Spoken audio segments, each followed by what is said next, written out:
Welcome everyone to a brand new podcast with Arun Samuel Jayakumar and me, Bhavna.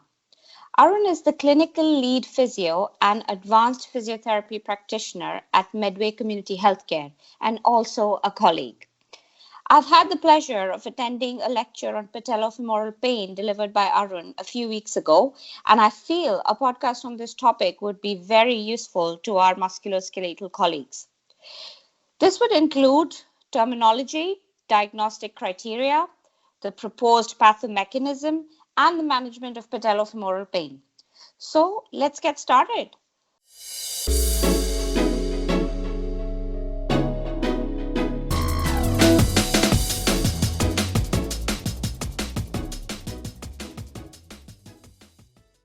What is the consensus on terminology, Arun?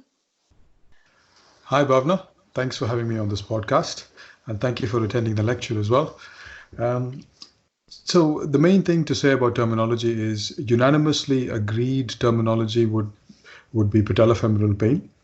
And when the consensus statement group met in 2016 to discuss the other possible option, which was patellofemoral arthropathy, they felt that the terminology arthropathy would get people to focus more on structural changes. Unfortunately, there is no real connection, or there is a disconnect, to put it in a better way, between structural changes and patellofemoral symptoms. Hence, they stuck to patellofemoral pain as the terminology. So what about chondromalacia patellae? We often hear that as a diagnosis. Well, yeah, that's more of a radiological description of changes to the patellofemoral joint cartilage, but it's not really a term that we should be associating with symptoms, because people without changes to the patellofemoral cartilage can also present with symptoms of patellofemoral pain.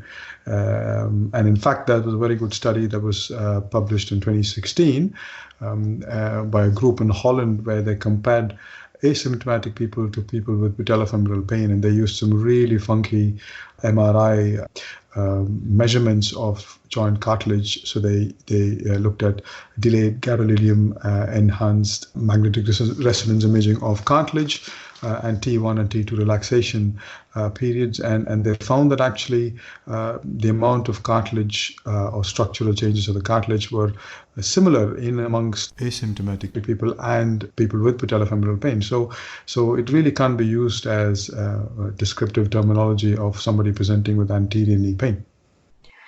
Right. So Arun, historically, we've used various orthopedic tests or special tests to diagnose this condition. Is there any agreement on which ones are preferred? Yeah, the main thing is again, going back to the consensus statement, what was proposed was that somebody presenting with retropatellar pain or pain around the patella when performing an activity which loads the knee in a flexed position, so something like a squat, which provokes pain, is a fantastic diagnostic criteria for diagnosing somebody with patellofemoral pain. In fact, they went on to say that's almost an 80% chance that somebody reporting this particular feature actually has a diagnosis of patellofemoral pain. They also propose certain other things like crepitus in the patellofemoral joint, and also pain whilst ascending and descending stairs, and even sitting with the knee in a flexed position for a period of time. You can use those things as additional diagnostic criteria, but the main one would be pain whilst performing a squat. Right. So what about patellar palpation and the Clark's test then? Do you tend to use them? Patella palpation can be useful. So palpation of the medial and the lateral facet we're talking about here, they can be used, but not as a standalone. So when somebody tells you that they have pain when they do a squat or when they go up and down stairs, and then you use a patella palpation test, you can kind of rule that diagnosis in. It doesn't necessarily, it's not that useful as a standalone test. The Clark's test, on the other hand, is not particularly good because it's got a very high sensitivity. Specificity is quite poor though, so it's not really a very useful test. So I don't necessarily use that. Okay. And Arun, you mentioned earlier that cartilage changes don't correlate with symptoms. But are there any structural changes that might be?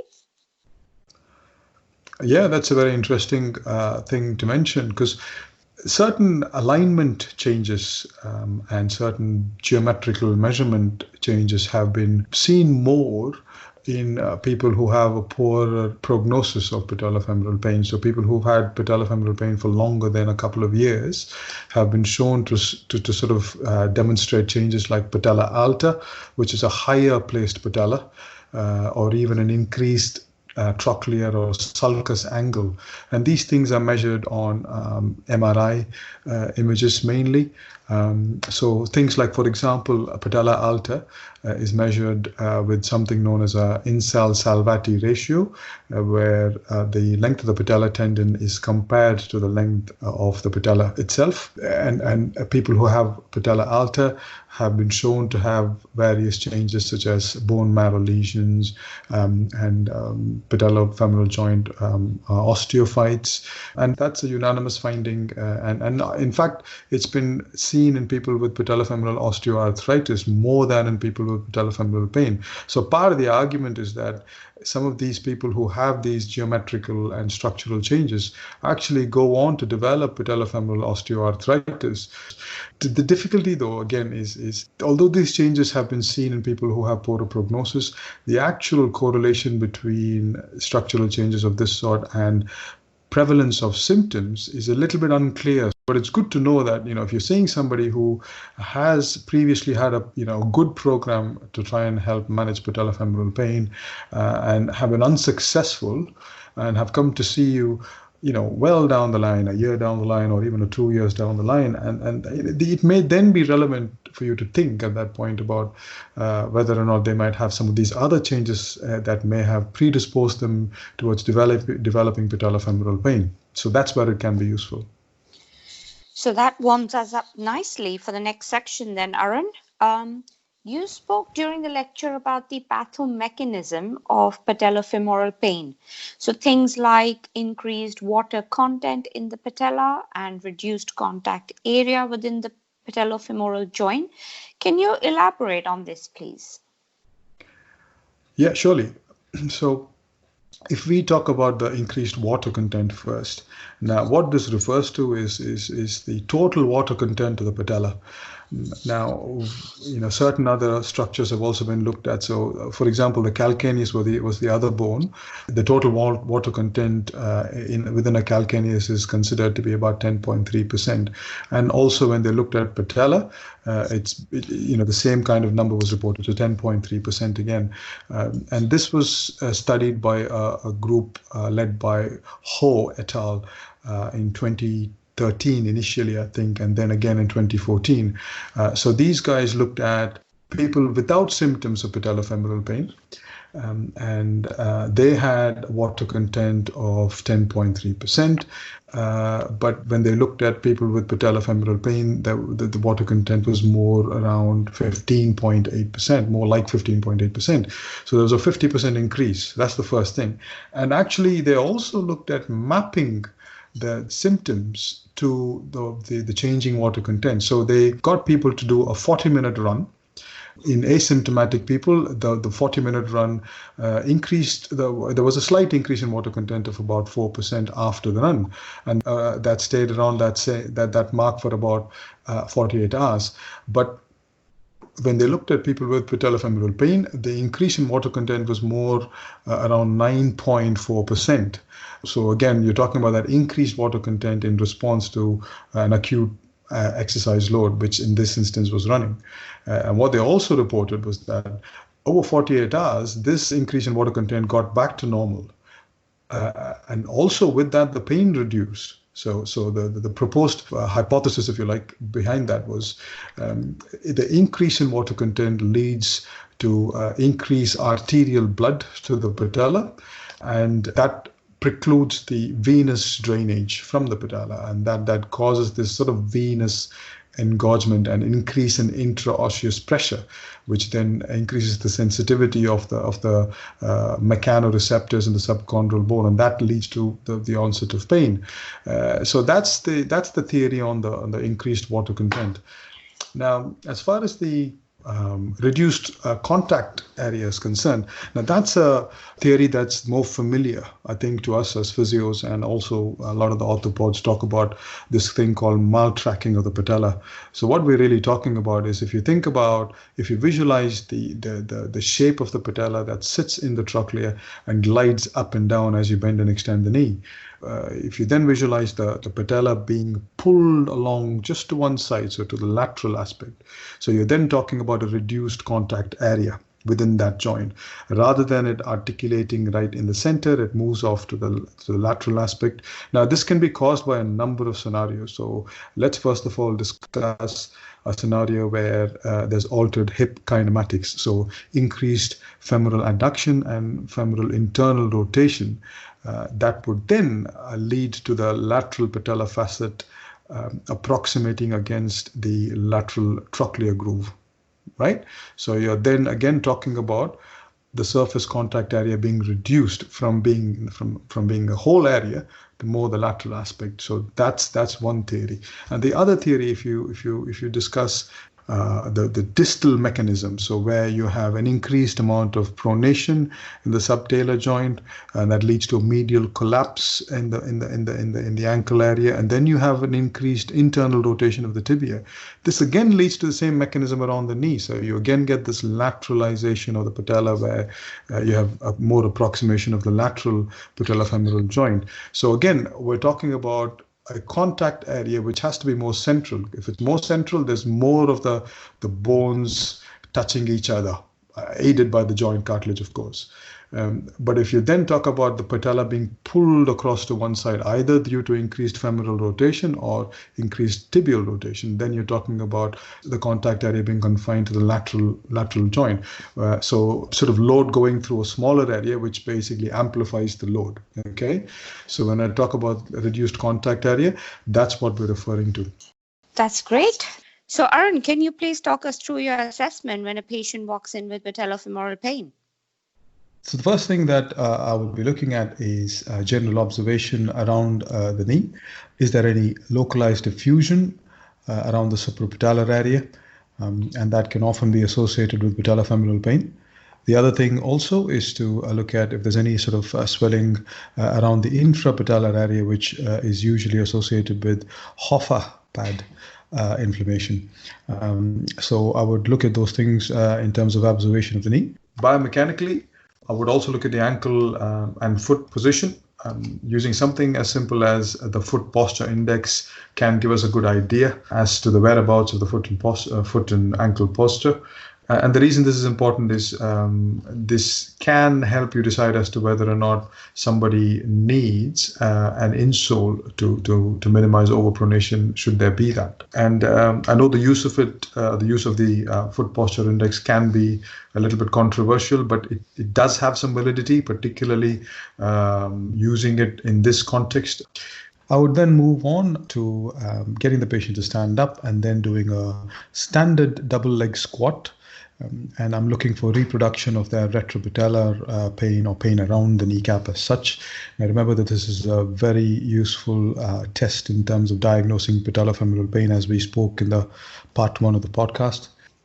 So those are a couple of things. And then I would move on to looking at a single leg part squat. Now I'm looking at the dynamic knee valgus here. So that is, remember, a combination of femoral adduction, internal rotation, and tibial internal rotation and medial foot collapse. So that's overpronation in the midfoot sort of area. So to assess this dynamic knee valgus accurately, there are two possible options. We can do it qualitatively. So you could get somebody to do something like a single leg squat or a single leg step down, and you could start proximally and look at whether there's a trunk, ipsilateral trunk lean, so that's trunk lean towards the same side. You could look at whether there's a contralateral pelvic drop. You could look at whether there's a femoral adduction and internal rotation.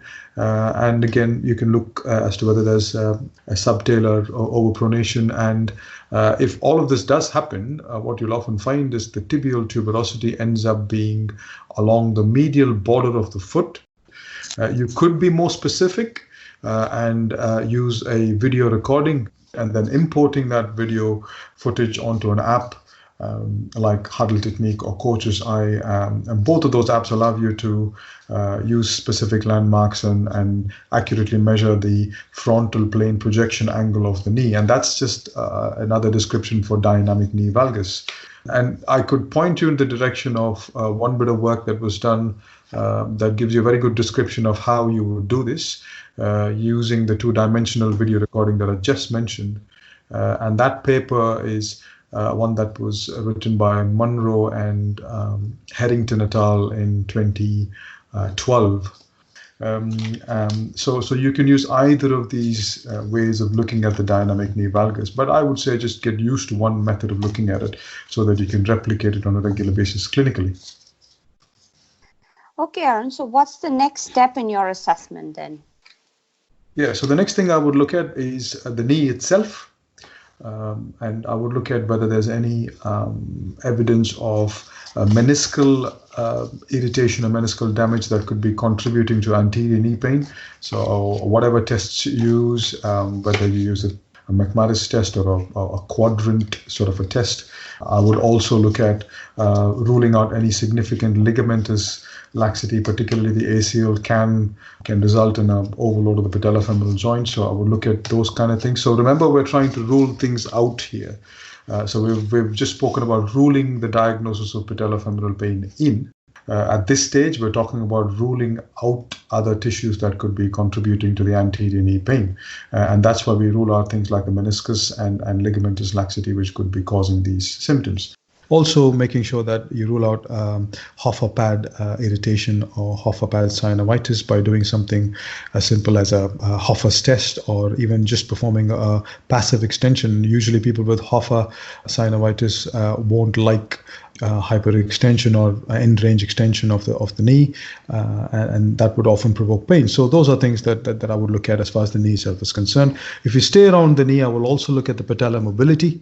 Is there any soft tissue restraints to it? So if there's a lot of tightening of the lateral retinaculum, then the medial glide will be limited, for example.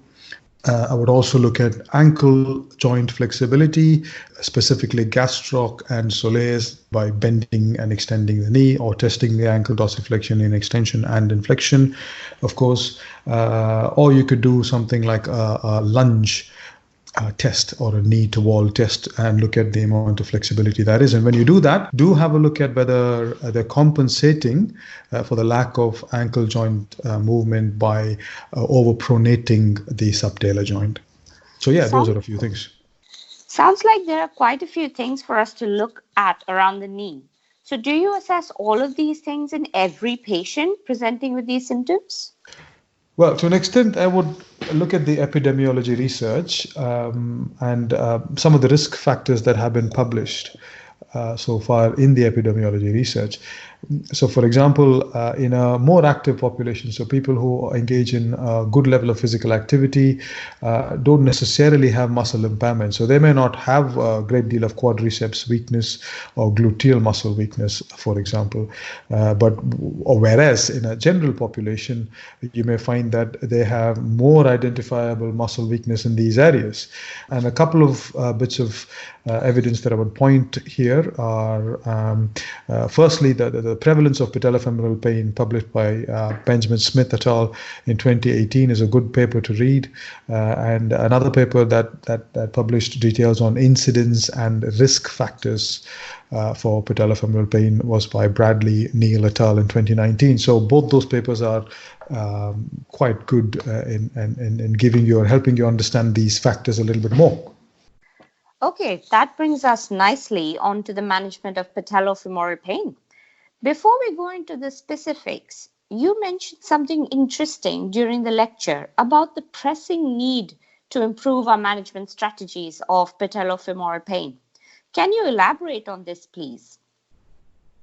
Yeah, what I meant by that was, despite having some really good guidance on managing patellofemoral pain, so we know that using quadriceps strengthening exercises along with gluteal strengthening exercises and using adjuncts like taping and insoles, for example, can all be used really successfully in managing patellofemoral pain.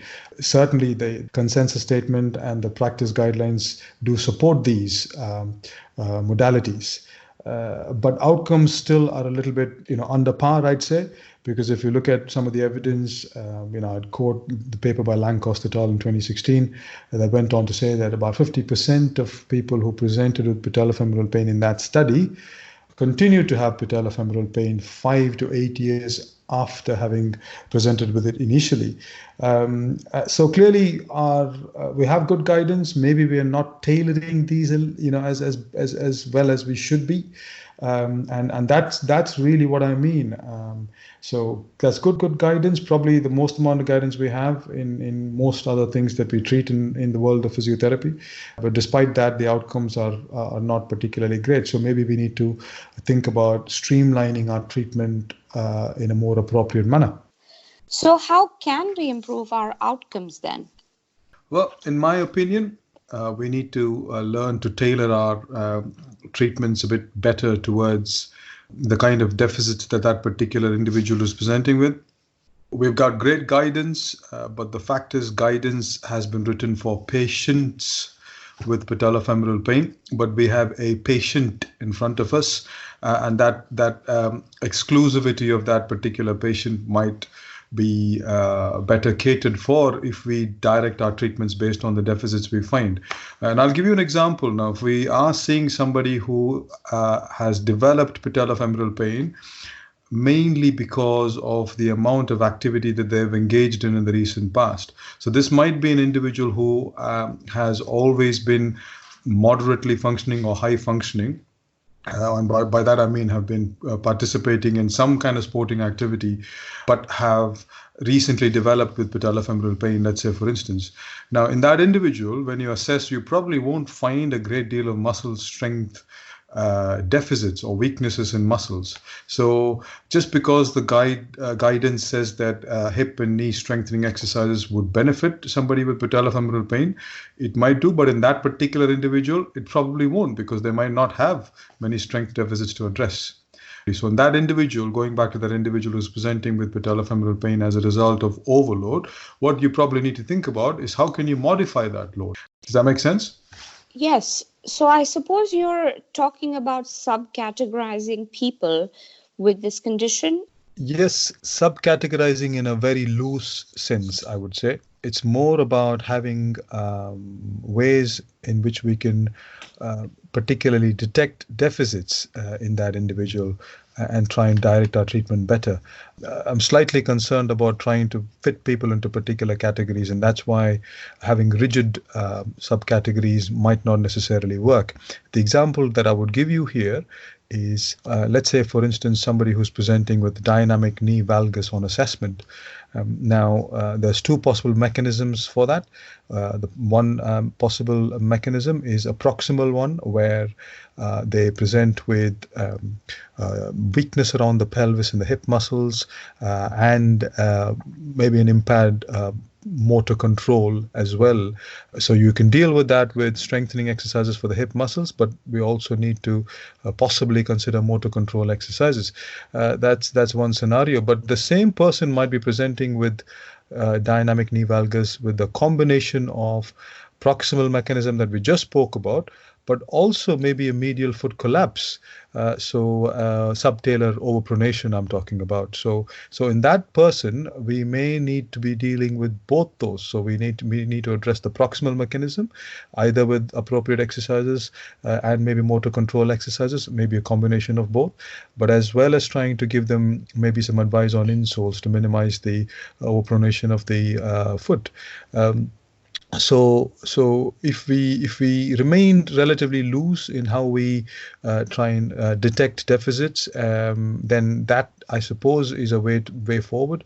Not having exact sort of subcategories, because I think people don't necessarily always fit into specific boxes or categories. So what evidence do we have to support this approach? Yeah, so the one good resource that I would point people to is the practice guidelines published last year by Dr. Rich Willey and Dr. Christian Barton and their group. They identified 4 categories into which you could probably fit most people with patellofemoral pain. Category 1 is when they present with history of overload as in physical activity overload, that is. Group 2 is when people present with muscle performance deficits, that's either hip and quadriceps muscles. And group 3 is where they present with motor control impairments. So we're mainly referring here to dynamic knee valgus, I suppose. And group 4 is when they present either with hyper mobility or hypomobility. So hypomobility refers to, soft tissue restrictions, hamstrings, rectus femoris, calf, and hypermobility refers to an increased amount of flexibility in the subtalar joint, for instance. So that's a very good resource to look at in terms of subcategorizing. One other paper that I would point people to is a study by Self et al. From 2016. In fact, the paper is titled, "Are there 3 particular categories of people who present with patellofemoral pain?" So that is another good study that you can probably look into. But yeah, certainly the first one that I mentioned in terms of the practice guidelines from 2019 would probably be a good start. That makes sense, Arun. What about exercise selection? When you got someone with high levels of pain, what kind of things can you suggest? Okay, so if you're talking about exercise selection in a scenario where the individual is presenting with high levels of pain and irritability, it would make sense to maybe choose a hip-based program in that individual for a few weeks, and then maybe combine quadriceps exercises with the hip-based plan. And this is based on a study that was done by Dolak et al. In 2011, where they had 2 different groups in their study. One group, they only gave them hip strengthening exercises for 4 weeks, and the other group, they only gave quadriceps exercises for 4 weeks. And after the 4 weeks, they then combined both sets of exercises. And the finding from that study was that the hip-based exercise group reported less pain at the end of week 4. So the short-term outcome in that particular group was far better in terms of pain reduction in comparison to the quadriceps group. So this suggestion that maybe initially to start with for the first 4 weeks or so, just giving somebody with patellofemoral pain hip-based strengthening exercises can probably do 2 things. It can obviously reduce your pain. How it does that, well, we don't quite know, but it may just be that you're taking some of the load away from the patellofemoral joint itself, and you're kind of getting them to focus on a slightly different area. But to be honest, it seems to work, so it might be a good way forward. So the other thing that I would say in terms of exercise selection is if we are looking at choosing appropriate exercises for quadriceps, I would base my direction on the study by Powers et al. From 2014.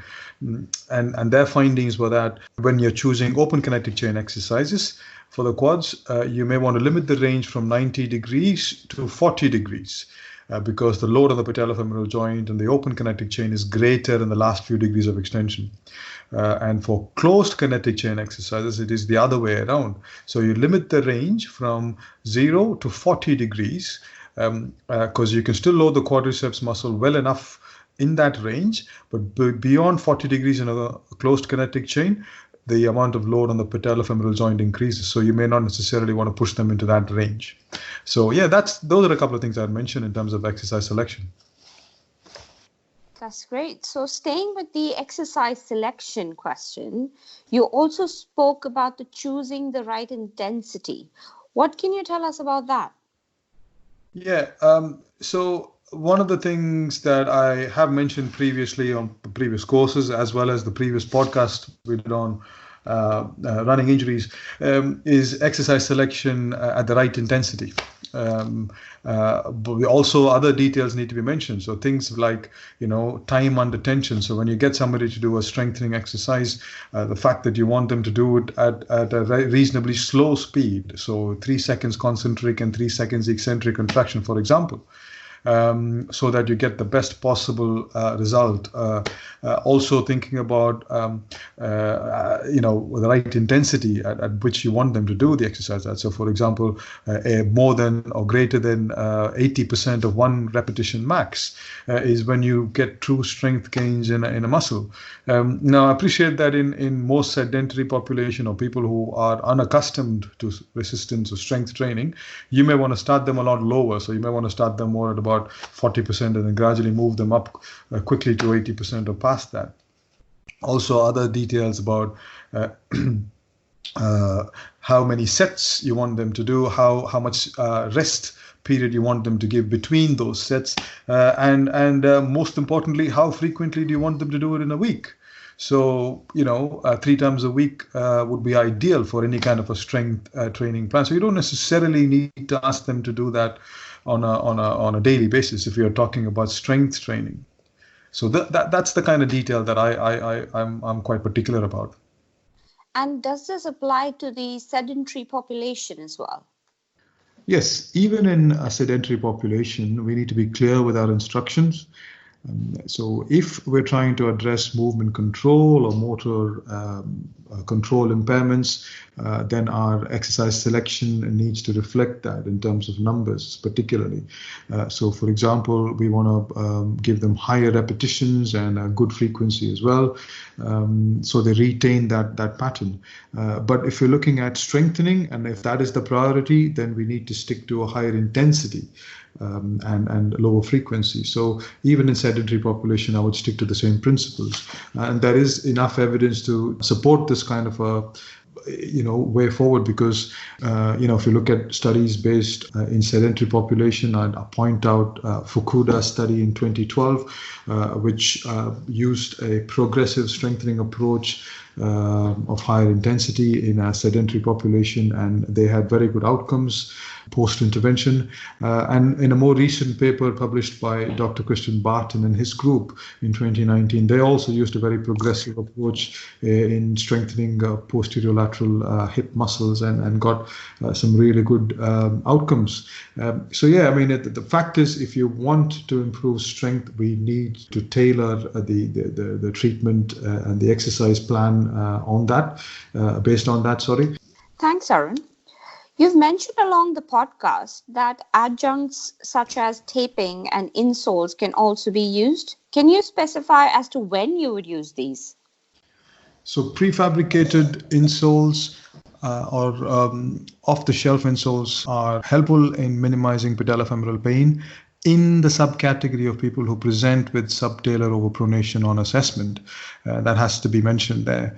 And the other thing I'd say is using the insoles in combination with strengthening exercises for the quadriceps or the gluteal muscles. And certainly the recommendations that we have so far advocate that kind of an approach. With regards to taping, again, they've been proven to have a good short and medium-term effect in patellofemoral pain. So again, it's advisable to use it, but we can use it in combination with appropriate strengthening exercises. And again, I would say that the recommendations support that kind of usage. So not necessarily use it in isolation, but along with appropriate strengthening exercises. And my personal preference is to use K-tape rather than the stretched or zinc oxide tape, because it can be kept on for a lot longer, and that's just a personal preference, really. Okay, Arun. To summarize, you feel that outcomes would be better when we direct our treatment modalities based on the deficits or impairments that the patient presents with. Not to forget, we can modify exercises based on the irritability of symptoms and also be specific in our exercise prescription in terms of what we wish to achieve. Is there anything else you wish to add to this? No, I think you summarized it beautifully. Thank you so much for sharing your views and the latest evidence on this topic. Hopefully, this has been quite informative for all our musculoskeletal colleagues. Thanks, Arun. Thank you very much, Bhavna.